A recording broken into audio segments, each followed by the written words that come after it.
Right, so we shall start all over again, and we'll again dedicate the shiur to a refuah shlema for Shalom ben Sarah, who's having an operation, a serious operation in the next few days. We wish him well. Okay, we are in the story of Eldad and Medad. Those of you who can remember, we were talking about this for the last couple of weeks. We were talking about the story in the Torah of the Kivrat HaTa'ava, the story where the Bnei Israel, for a change, decided to complain. This time they complained that they didn't like the man and they wanted meat. And Moshe Rabbeinu says, I've had enough of you lot, can't handle you anymore. Hashem says, right, well, we'll do 70 elders to help you out. And we spoke about how that was arranged with the ballot box, etc. Julia last week came up with a Chidushei Poleg, that the reason that Eldad and Medad were naughty boys, according to Yehoshua at least, was because they refused to turn up to the ballot box when Moshe had asked them to do so. And we had three opinions as to what was the content of the prophecy of Eldad and Medad. Remember, let's just have a look at the screen. I'll share the screen with you. I'll start by sharing. Oh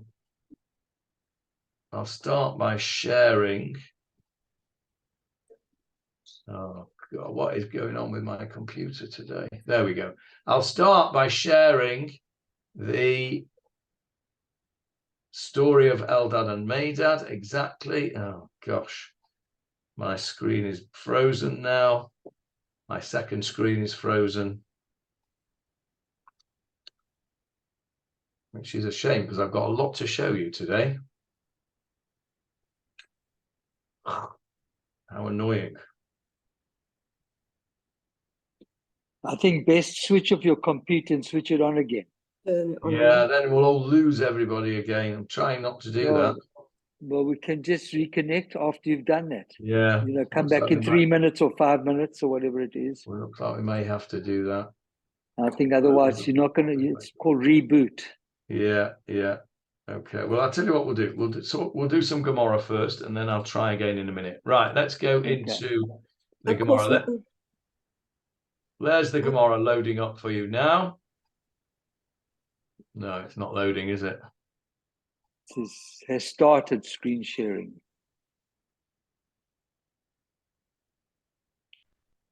Oh, this is so annoying. Right, I can't see any of you now. We need meetings in person, then this could be avoided. Yes, well, that's one option. Okay. Help when we're away a lot of the time. Yeah, that's a problem. Okay, well, I can't see anything now. Both of my screens have gone blank. Can you see me still? No, you're a blank screen, but we can hear you. Okay, all right. Well, I can see you. You can see me? Mm-hmm. No, you're a blank box. Okay, well, I can't see anything at all. I can't even turn off. I can't do anything. So, you're back again. There we go. Right. What about the screen? It's there. Yeah. Okay, right. Let's do some Gemarah quickly before we fail again. I was going to show you the psukim. You're familiar with the psukim already. The prophecy, we said that Eldad and Medad mitnabeim. They were prophesying in the camp. And so there were three opinions in the Gemarah, if you recall, as to what the prophecy was. Three opinions as to what the prophecy was. Who can remember what they were without looking? One was to do with Moshe would die or had died, and Yehoshua would take the people into Israel. Right, that's correct. That was number one. Number two. Was it to do with Eldad and Medad? No, it wasn't. Yes, they were the ones that were prophesying. Yes, they were very not shy. They were modest. They were And they- modest, but that wasn't what the three opinions as to the content of their prophecy. The content was, number one was Moshe will die and Yeshua will take them in.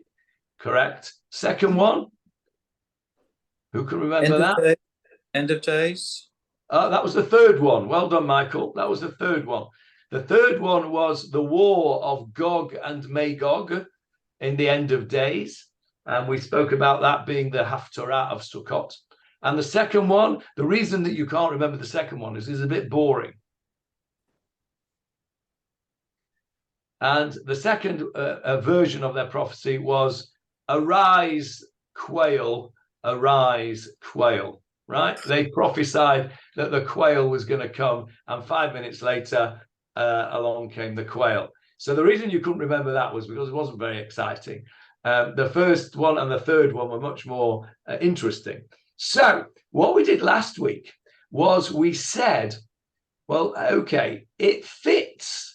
The first version fits with the pasuk that says that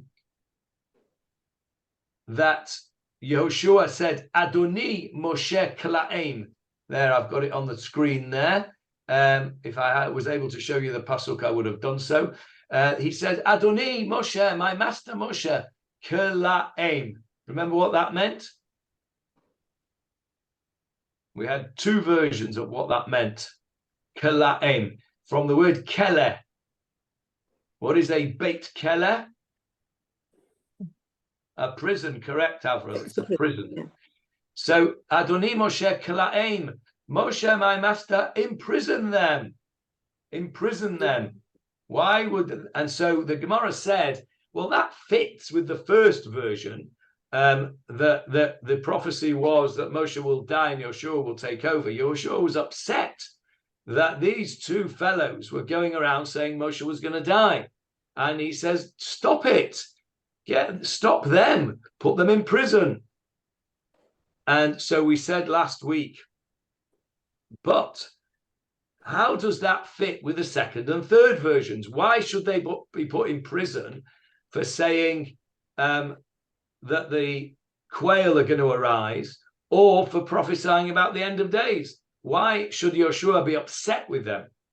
And we said that the Gemarah answered one answer and Julia answered another answer.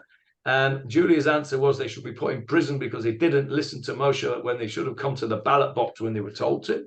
And the Gemarah says that they paskant halacha, they were prophesying in front of the great prophet, Moshe, their teacher, Moshe Rabbeinu, Moshe, our teacher.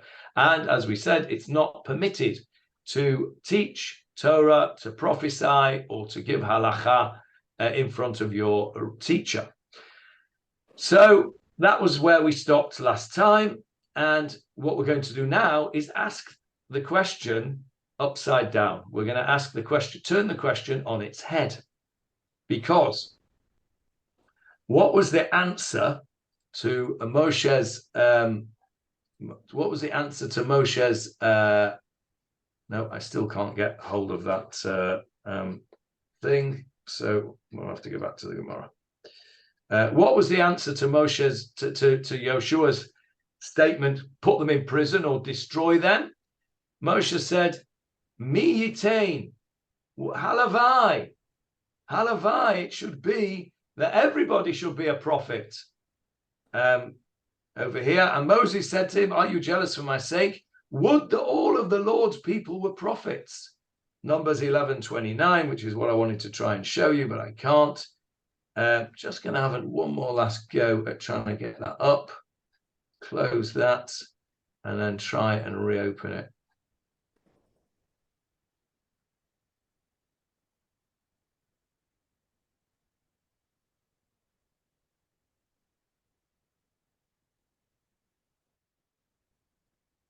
Right, what can you see on the screen now, guys?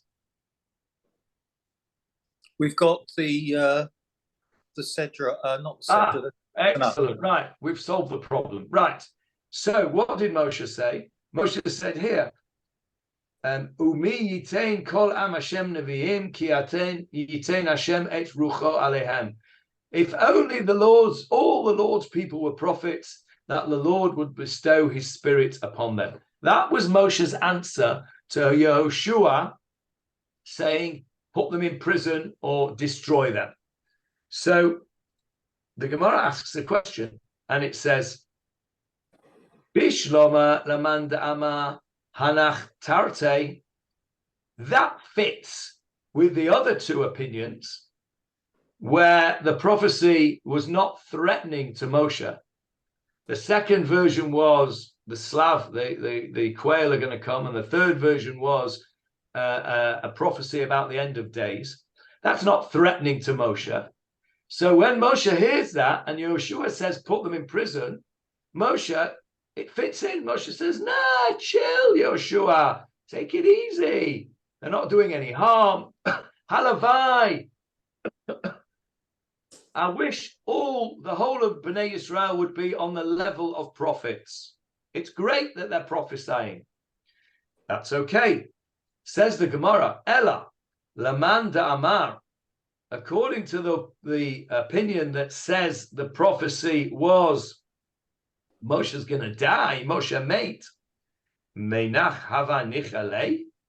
Would Moshe have been so happy and satisfied with that prophecy that he would say, oh, it would be great if everybody went around saying I was going to die? Doesn't make sense. Doesn't fit in. So it's a good question, no? So don't look at the answer. And what's the answer? It's a very unsatisfactory answer that the Gemara gives. But don't look at it and tell me what you think.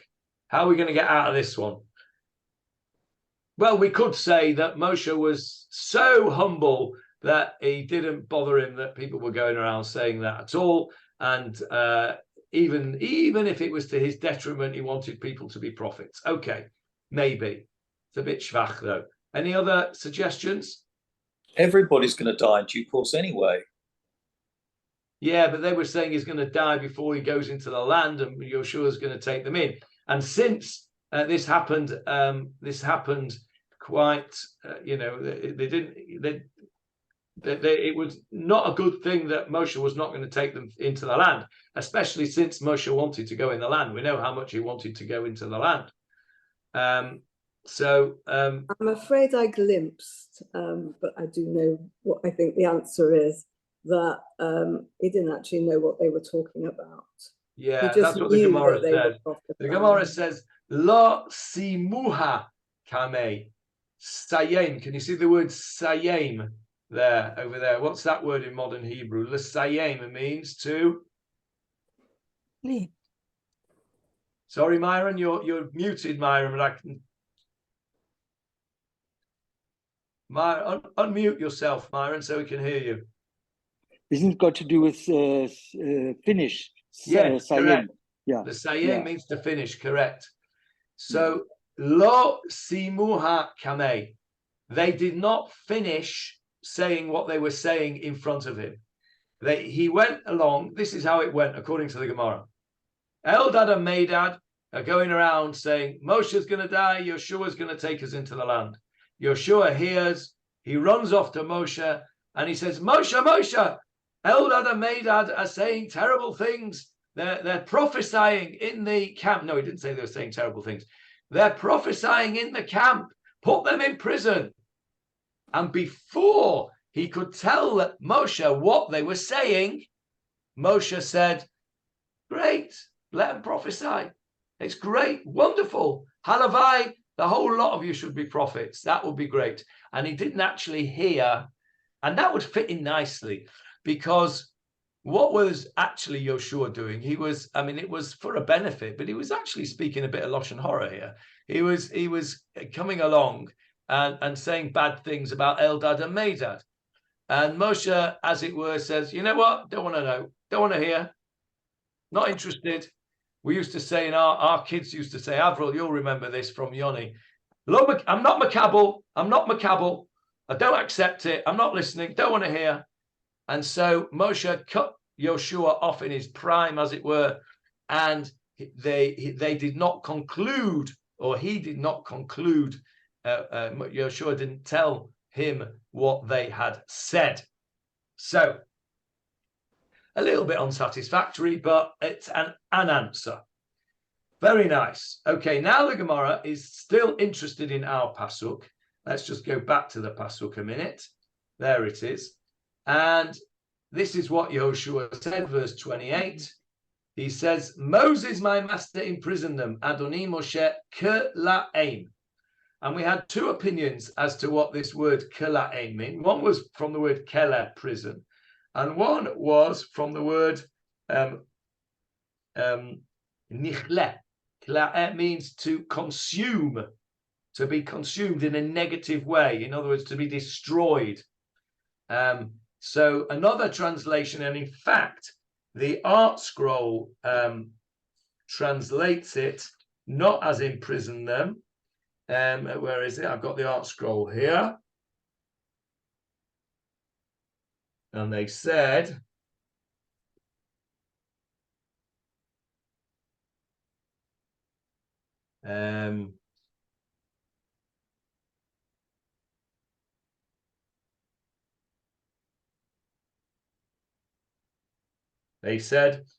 Moshe, my master, destroy them.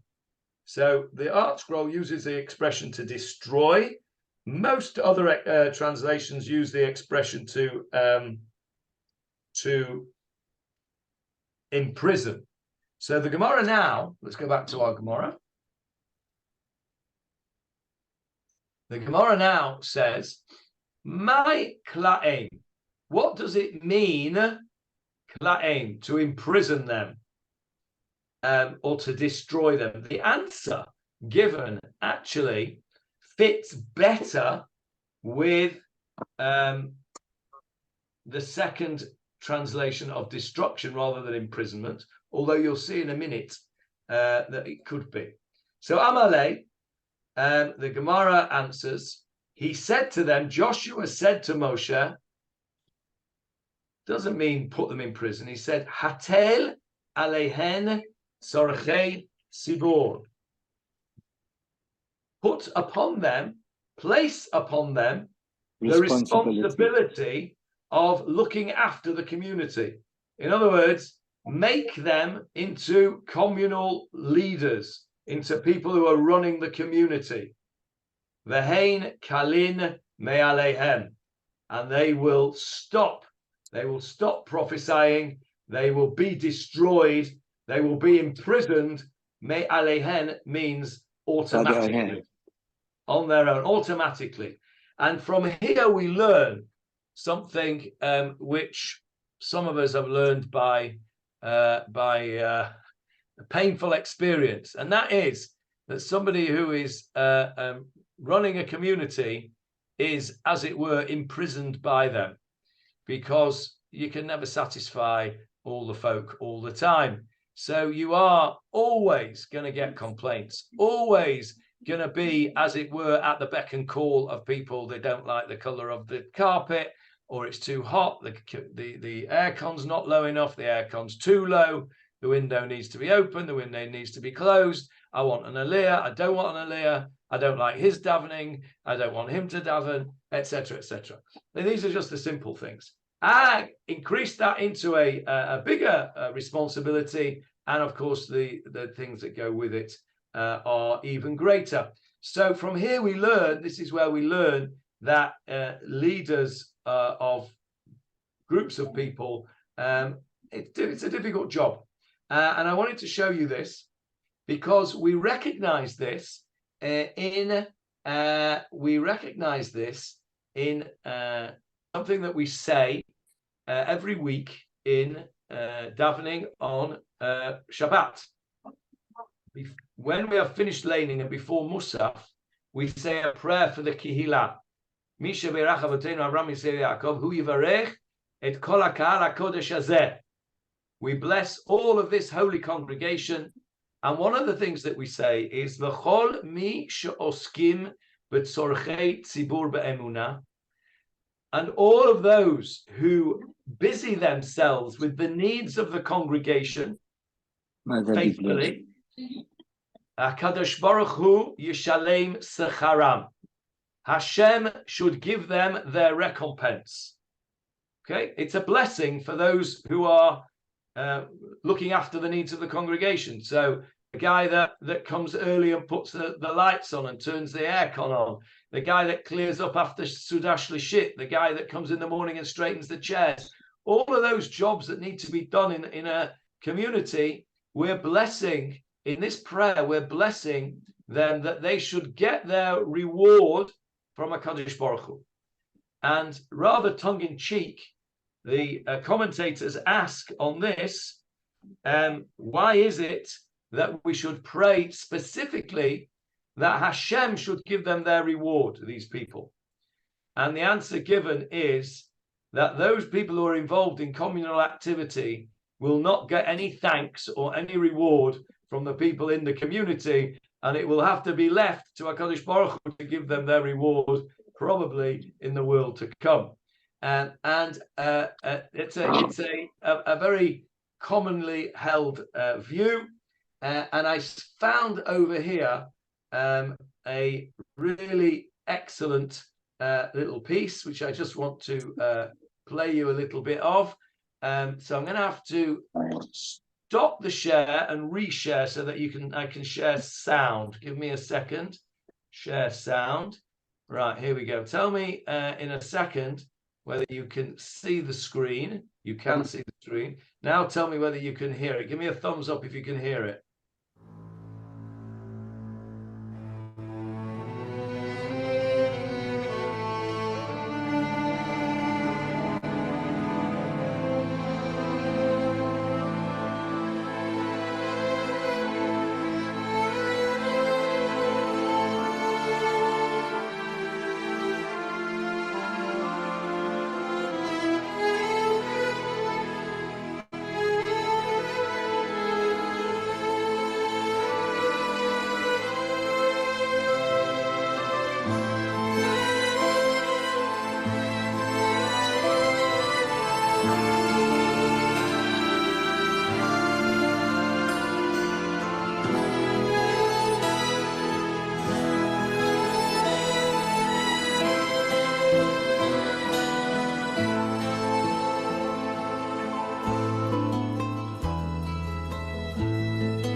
צורכי ציבור באמונה הקודש ברוך הוא ישלם זכרם וכל מי שעוסקים בצורכי ציבור באמונה הקודש ברוך הוא ישלם זכרם ויסיר מהם כל מחלה וירפא לכל גופם ויסלח לכל עוונם וישלח ברכה והצלחה בכל מעשה ידיהם עם כל ישראל אחריהם ונעים אמן. Okay, I wanted to share that with you because it's such a beautiful song. I came across that whilst I was looking for this pasuk. I wanted to put the pasuk on the screen for you, and I came across that song. I'll send you later on the Gemarah group. I'll send you the link so you can listen to all 6 minutes and 51 seconds of it. It's a beautiful rendition. But let me just share that screen again with you for a second because it's still on the screen. And so this is the prayer that we say. All those who busy themselves with the needs of the congregation faithfully, HaKadosh Baruch Hu yishalem secharam. HaKadosh Baruch Hu should pay their recompense. V'yasir mehem kol machala, and should remove from them all sickness. V'yirpa lechol gufam, should heal all their bodies. V'yislach lechol avonam, and should forgive all their sins. V'yishlach bracha v'atzlacha, and he should send blessing and success b'chol ma'aseh yedehem, in all their work of their hands. In kol Yisrael echehem, in all, with all of Israel their brothers. V'nomar amen. Now, if we just have a look at this, a beautiful prayer. And what are we saying here? Think about this. We're praying for the people who lead the community and who do, and not just the leaders, but those who occupy themselves with the needs of the congregation. So, as I said, all the people that do all the things that, we all think there's a little elf that comes in the middle of the night and washes up the stuff from Sudash Lishit, or takes out the rubbish, or sweeps the floor, or puts the chairs straight. These are all people who do things for the community. And what we're asking for is that Vayasir mehem kol machala, all sickness should be removed from them. Vayirpa lechol gufam, and their bodies should be healed. And that's asking Kadosh Baruch Hu, as it were, to give them bodily reward for the efforts that they put in for themselves. It's hard work. People come to shul and they do all these things, and they schlep the tables, and they could rip their back or what have you. So we're asking for HaKadosh Baruch Hu to look after them both physically and mentally. Machala tends to be the mental things. Gufam is their body. We're asking HaKadosh Baruch Hu to give them physical and spiritual health. And look at this one. This is my own idea, but I think it fits. V'yislach l'chol avonam, and he should forgive all their sins. Okay, what sins might these people have? Well, I'll tell you what sins they might have. As a gabbai, I can tell you, I make mistakes all the time. I forget to call somebody up if they've got a yortzeit, or I forget to wish somebody a mazel tov, or I forget to put something in the newsletter that should be there. And I don't do it deliberately, of course, but people get hurt. I double booked. Last Shabbat, I double booked the maftir. I'd forgotten that there was a bar mitzvah. I hadn't written it down, and I gave somebody who had a yortzeit maftir. Fortunately, during the week I remembered, and the guy was able to go and say his maftir in a different shul. But of course, I'm sure he was upset with me, and quite rightly so. I messed up. And so we're asking here, v'yislach l'chol avonam, and so HaKadosh Baruch Hu should forgive any errors that we make in this situation. And v'yishlach bracha v'atzlacha b'chol ma'aseh yedehem. This is a bracha which everybody, im kol Yisrael achehem, it's a bracha that we say for everybody. They should have success and bracha in everything that they do. And so we say this every week, and it's an important prayer. And the reason that we say HaKadosh Baruch Hu should give us the reward comes from our Gemarah here, which says, let's go back to the Gemarah. Where it says, Hatel aleim tzorchei tzibur, give them the communal responsibility, v'hein kalin me'alehen, and automatically they will stop prophesying because they won't have time to do it, and they'll be miserable. And we know that you can't have prophecy if you are miserable. We know that from Yaakov Avinu. Yaakov was not able to prophesy when he was, for 22 years, when he was mourning for Joseph, who he thought had been killed. So this is what Yoshua says. So this is where we get this idea from, for that prayer. So I wanted to show you that prayer. Okay, that's the end of that subject. Before we go on to the next subject, is there any questions about the Eldad and Medad episode, the episode of the quail, the ballot box, any of those things? Any questions on that before we move on? Julia's cogitating. I'm only checking. He got his 70 elders, which is what we were talking about in the first place. And Eldad and Medad weren't elders. Did they continue to prophesy? No, because, well, they may have done. Well, they did. This is what we said earlier on. If we just whiz up the Gemara, we talked a bit They about this. continued, yeah. They continued. Remember, they got a reward. That was their reward. Let's see if we can just see. Here we go. So they got a reward for. There we go. Here we go. Have a look at the screen now. Rabbi Shimon Omer b'machaneh nishtaru. They stayed in the camp. When HaKadosh Baruch Hu said, "Come to the lottery, to the ballot box," they said, "Ein anu ru'uyin le'otah gdula." The opposite of what Julia said last week. Julia said that they were very naughty because they didn't come to the ballot box. The Gemara says no, they were very humble, and they said, "We are not worthy of being prophets, so we're not going to go there."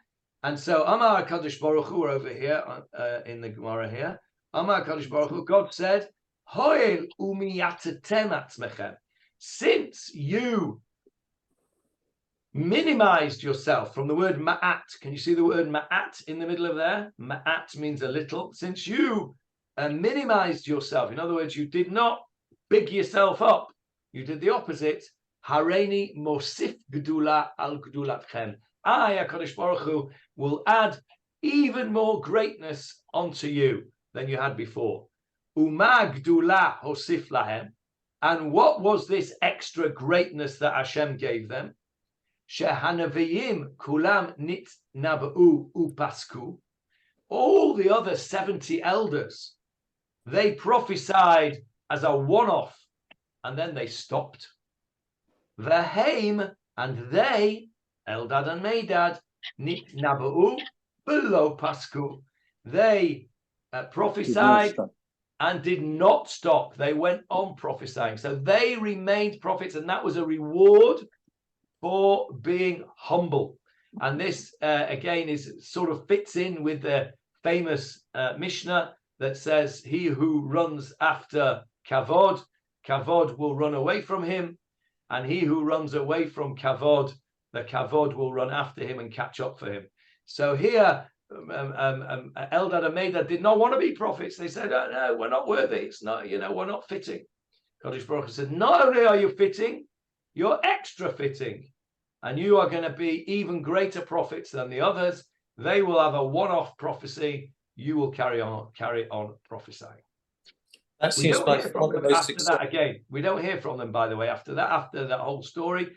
But the Gemara says they carried on being prophets. Yes, Michael. That seems to be by far the most acceptable decision, because if you look at the Torah and it says they continue to prophesy, God must have been very happy with them. So any other explanation I don't think is correct. I agree. So we have to put a little bit of a question mark on Julia's Chidushei Poly, but I'm still going to put it in, Julia. Sorry, Julia. Wait a minute. No, it still fits. Wait. Remember, it was Yehoshua who said, put them in prison. It was Yehoshua who perhaps thought, and that fits very nicely, because what was he saying? He was saying, Moshe, you've got to do something about these guys. And what was he upset about, according to Julia? He was upset that they did not listen to Moshe's words and come to the ballot box. So it does fit. And it turns out that Yehoshua was wrong, that he was wrong to say imprison them. Moshe says you're wrong to say imprison them. I'd rather everybody was a prophet. But coming at that point from Yehoshua, at that point, Julia's Chidush works very nicely. It's back in, Julia. It's back in full technicolor. Excellent. Right. Okay. Any other questions on Eldad and Medad before we go on to the next bit of Gemara? Okay. So we are now going back to the Mishnah. Can anybody remember what we were talking about, which led us into the Eldad and Medad story? Well, weren't we doing all the things that required a full 70 courts? So like I've Ir forgotten what Hanidachat, yes, exactly. the subversive city. And changing the dimensions of Yerushalayim. Yes, so extending they the were talking border. about. Oh, correct. We were doing all of those things. And then on the back of it, if you remember, on the back of that, we said, hang on a minute. How do you know that there are 71 judges in the first place? Maybe there's only 70. Rabbi Yehuda said there were only 70. And we had a discussion about whether Moshe Rabbeinu was added to the 70 or was part of the 70. You remember? And then the bottom line was the Gemara said, no, he was added to the 70.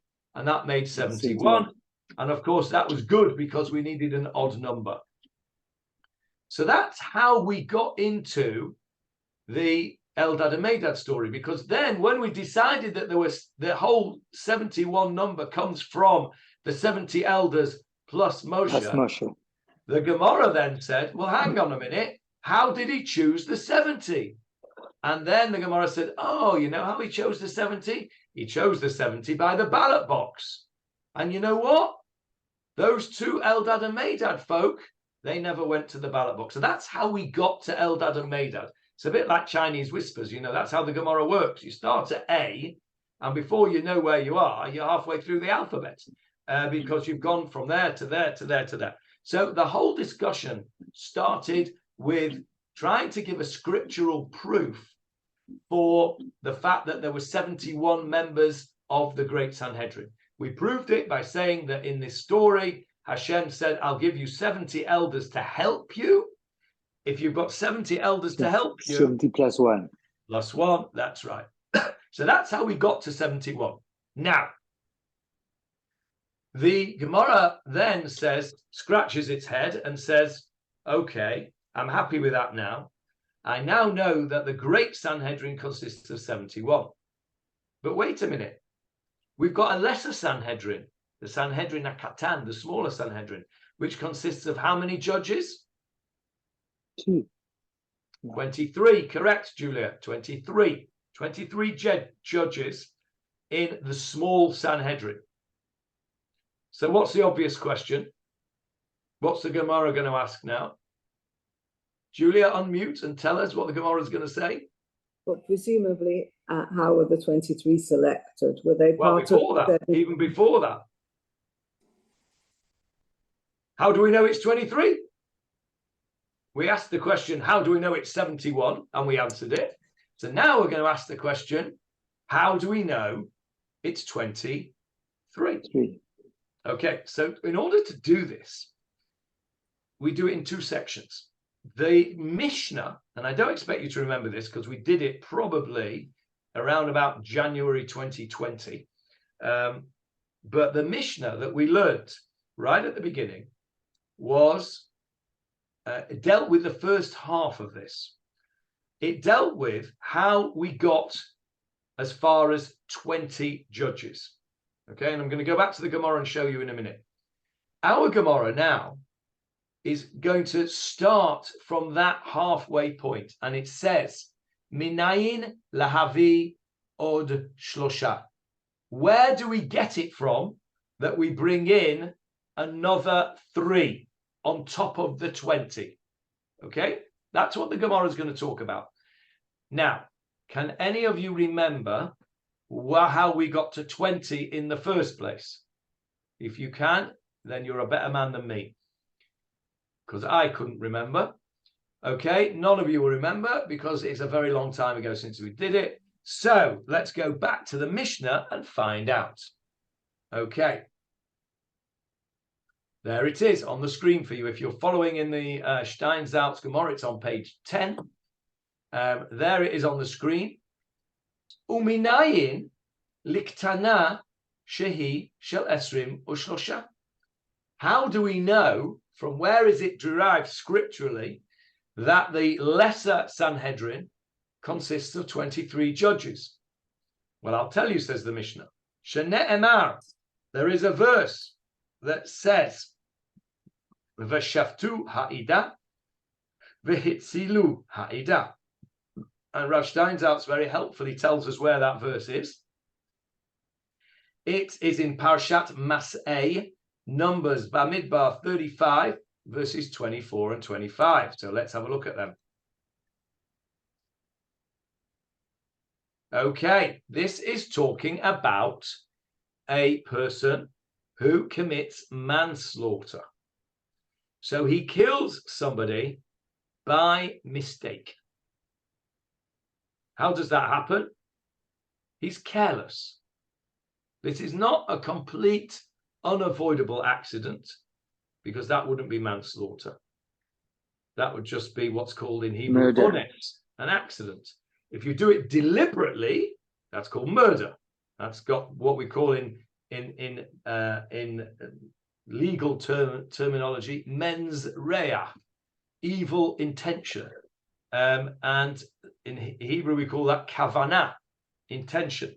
So you kill somebody with mens rea, you kill somebody with intention to kill them, that's called murder. You kill somebody unintentionally, but by a careless act, that's called manslaughter. For example, the Gemarah, the Torah gives an example as follows. You are a wood chopper, and you are chopping your wood, and you get your axe, and you chop your wood, and you chop your wood, and you chop your wood. And when you put it over your shoulder to give a good schmeiss to the wood, the axe handle comes away from the axe head, and the axe head goes flying through the ground, through the air, and comes to rest in the head of a passerby. And this passerby, Nebuch, is killed by this flying axe head. Did you intend to kill this passerby? No. Did you have mens rea? Did you have kavanah? No, you didn't. So is it murder? No, it's not. Was it a complete, unavoidable accident? No, it wasn't. How could you have avoided such a thing? Well, you could have, before you started chopping wood, you could have checked your equipment. You should have made sure before you wielded this very vicious item, which could damage somebody, you have to make sure that the axe head is fixed firmly to the axe handle. And you didn't do that, because if you had done that, you'd have fixed it firmly, you'd have seen it was loose, and this would not have happened. So there was an element of carelessness, and that is called manslaughter. The equivalent today, I guess, would be somebody who kills with a motor car. Did you go out to kill that person? No, you didn't. But did you drive carefully enough? Were you careful enough that you didn't kill the person? No, you weren't. If you're driving within the speed limit in a normal fashion, and somebody, La Aleinu, jumps out in front of you and you have absolutely no way that you can stop, that's not manslaughter. Because there was not foreseeable, it wasn't avoidable. But if you drive like a lunatic, or you're over the limit in alcohol or drugs, or you're over the speed limit and you kill somebody, well, that was avoidable. You could have driven properly. That's manslaughter. So what we're talking about here is manslaughter. Okay? And so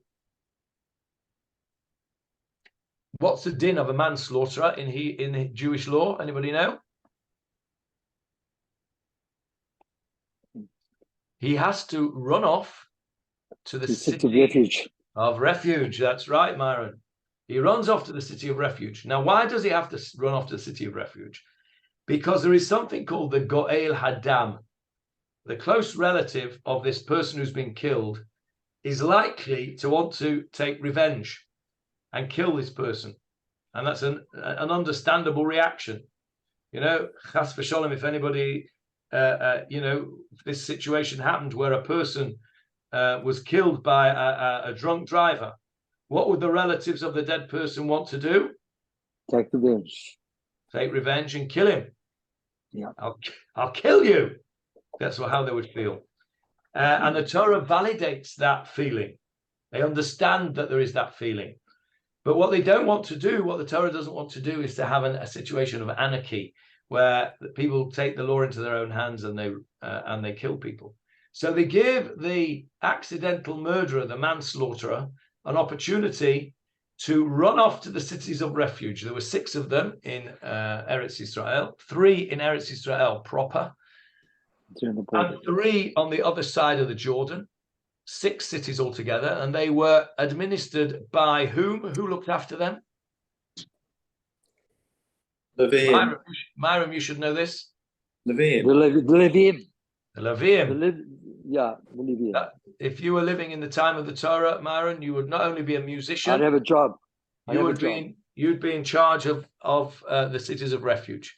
Correct. And so the murderer, not the murderer, that's not the right word, the manslaughterer would go off to the city of refuge, and he would stay there until the death of the Kohen Gadol. Now, what's he doing there the whole time?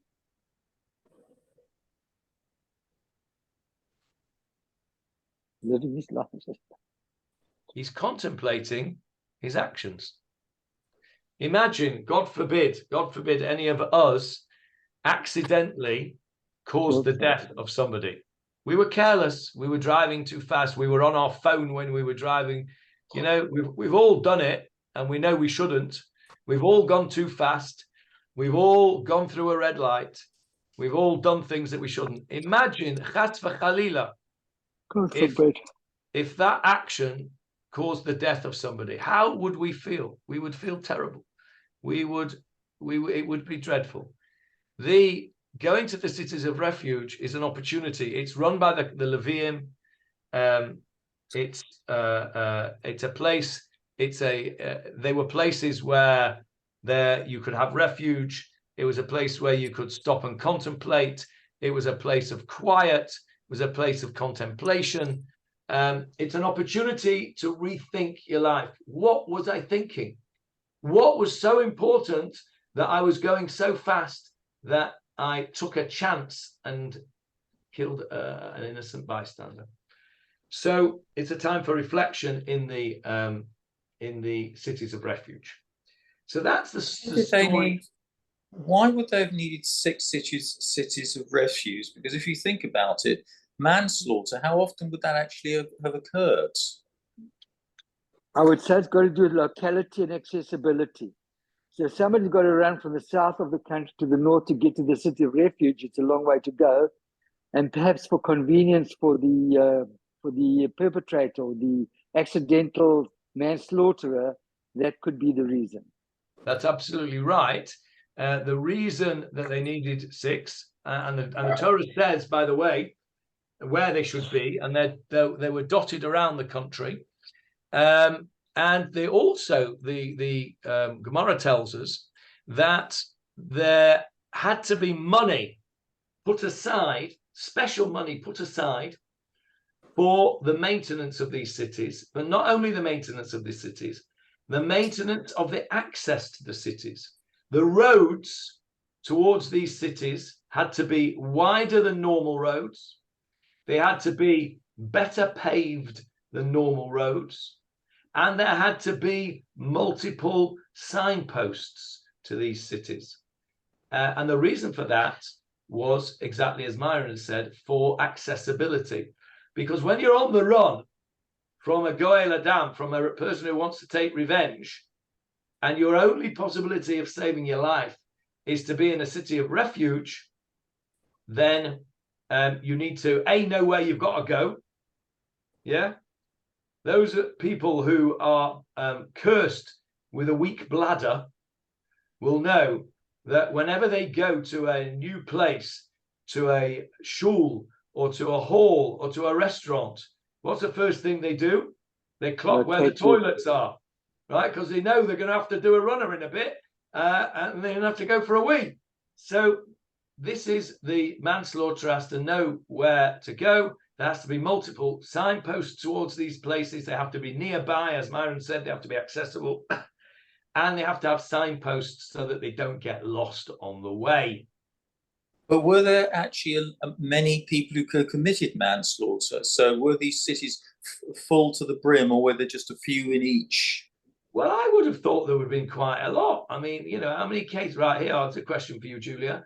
How many cases of manslaughter are there in the UK per year? That's a very unfair question, to one to which I do not know the answer. But what I would say to you is that careless is not the correct word for manslaughter. you've got to be a lot more than careless. You've got to be a high level of negligence. Reckless. How about reckless? Reckless, maybe, well, reckless with the driving, certainly, but careless is not the correct expression. And I've no idea how many cases manslaughter, but I'll look it up for you. Okay, you look it up for us and tell us. I bet it's a lot. Okay, there are not 70 million people here in ancient Eretz Israel, as there are in the UK, but you can apply the maths. I bet it's quite a lot, Michael. I'm looking, I'm trying to find it. But the definition of manslaughter in Israel would be different to the UK anyway. Yeah, that's true. But I mean, it'll give us an idea. The definition here we're dealing with is accidental death. Accidental death, which is not entirely innocent. In other words, there's some action that you did which was negative and that you could have avoided. So, well, ladies and gents, do we have a figure? I'm looking, can't find it. Okay, so when you find it, send a message on the group. Right. Yeah, okay. So this is what this is talking about. Let's just do the two psukim that we have come to. So it says, okay, let's go from verse 22 on the screen. You've got the screen up, yeah. Well, if he pushed him accidentally without malice, or he threw an object at him without premeditation, so that's no mens rea there, or with any stone which is deadly and without seeing his victim, and he threw it down at him and he killed him. In other words, this is our scenario. Verse 24.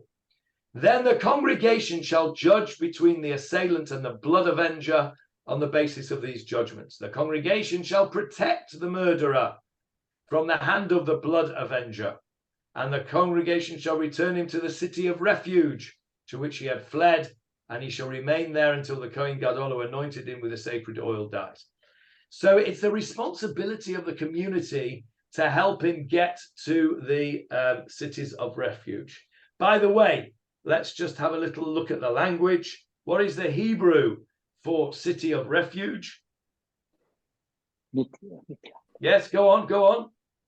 I know the first word, miklat, something. Arei miklat, cities of refuge. Arei miklat, cities, yeah. Yeah, Arei miklat. Where is it on the screen? Here we go. Ir miklat. There you go. City of refuge. Now, what is the public shelter called here in Israel that chas v'sholom we have to go in if there's a bomb attack or a terrorist attack? A miklat. A miklat. Same word. Modern Hebrew is very, very based on biblical Hebrew, except when it's not, like televizia and that kind of nonsense, which has been borrowed from other language. So miklat in modern Hebrew is a shelter. Ir miklat is the city of refuge. So it's the congregation's responsibility to place him there. Now, what the Gemarah is saying is that there are two psukim that uses the word edah.